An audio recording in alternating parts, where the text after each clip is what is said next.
Il n'est pas le plus connu des politiques varois, travailleur efficace et discret, il est cependant l'un des plus influents à ce jour, et on peut le penser pour l'avenir. Yannick Chenvar, bonjour. Bonjour. Ancien cadre des services de santé de l'armée, comment vous est venu le virus de la politique? Quel a été votre parcours? Est-ce que c'est le service des autres et de la collectivité? Service de la République d'abord, parce qu'on ne peut pas servir dans les armées sans, à un moment donné, avoir fait le choix du service à la République pour la République. Engagement national aujourd'hui, engagement local, régional, départemental précédemment. Alors dans ces grands sujets, commençons par les transports. Vous avez parlé de mobilité. Alors premier dossier, le BHNS. Avez-vous des informations fraîches sur le sujet? Est-ce que nous avons un calendrier de mise en service? Est-ce que le dossier avance bien? BHNS, il faut évidemment, pour les auditeurs et téléspectateurs, rappeler que ça veut dire bus à haut niveau de service. Rappeler ce qu'est un bus à haut niveau de service. C'est un système qui fonctionne avant tout sur un réseau qui lui est dédié, c'est-à-dire une voie réservée avec des priorités au feu, dont on considère qu'il faut à peu près 65 à 70% du parcours qui doit être en site propre. L'inauguration de la halte de Sainte-Musse, cette gare en fait qui naît à l'intérieur de TPM et qui va se mettre en réseau avec 13 autres gares, de Brignoles à Saint-Cyr. Donc ce réseau-là crée probablement le premier réseau de RER métropolitain en France, puisqu'il va y avoir un train tous les quarts d'heure, toutes les 20 minutes, sur la desserte de cet ensemble-là.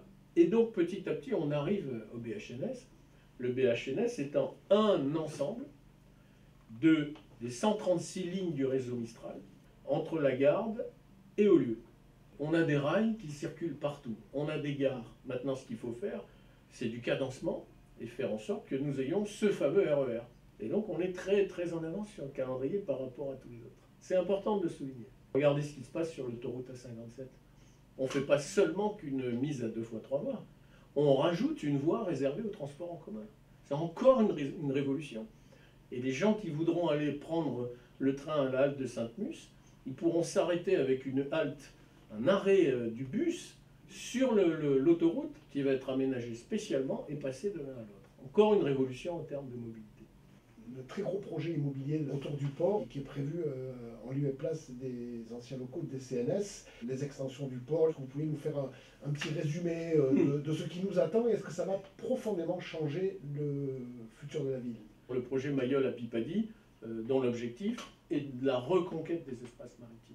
Et donc la reconquête par les citoyens, par les Toulonnais, par les gens qui viennent chez nous, de ces espaces-là. Donc c'est cette reconquête-là. Aujourd'hui, le stade où nous en sommes, ce sont les échanges parcellaires, le foncier avec la défense. Voilà où nous en sommes. Et venons-en donc à vos activités parlementaires. Donc j'ai le rapport, il est tout frais, d'octobre 2022. Qu'est-ce que vous pouvez nous en dire? Quand vous êtes nommé rapporteur, pour le coup, votre serviteur étant membre de la Commission de la Défense et des Forces armées, a été nommé rapporteur pour avis du budget de la Marine. Et vous organisez votre rapport en 2 parties. Première partie qui parle effectivement de la ventilation des crédits, des stratégies, du choix pour une frégate, pour des satellites, pour des avions de patrouille maritime, pour 1 ou 2 porte-avions. Donc il y a une partie budgétaire. Et la deuxième partie, vous la choisissez. Et moi, j'ai choisi évidemment une zone qui est en forte poussée avec des enjeux stratégiques à terme importants, c'est l'Indo-Pacifique. Et donc la deuxième partie du rapport, elle porte sur, évidemment, la France. La France, c'est 11 millions de kilomètres carrés d'espace maritime. C'est le 2e espace maritime du monde. Et à l'intérieur, l'Indo-Pacifique, l'Asie-Pacifique, c'est 9 millions de kilomètres carrés. C'est-à-dire qu'on a des enjeux absolument incroyables. Donc voilà pourquoi la deuxième partie de mon rapport porte là-dessus. Il faut juste rappeler que la Chine, elle a comme objectif d'être la première puissance du monde en 2047. La Chine, elle construit une marine française tous les 4 ans. C'est le sujet que je traite dans mon rapport. J'incite d'ailleurs ceux qui souhaitent le lire à aller le télécharger sur le site de l'Assemblée nationale, ou en tout cas à nous le demander. On se fera un plaisir de le leur adresser. Ce sera le mot de la fin. Yannick Chenvar, merci de nous avoir rendu visite. Merci de la qualité de vos réponses et des informations que vous nous avez amenées sur ce qui nous attend dans les prochaines années. Merci beaucoup.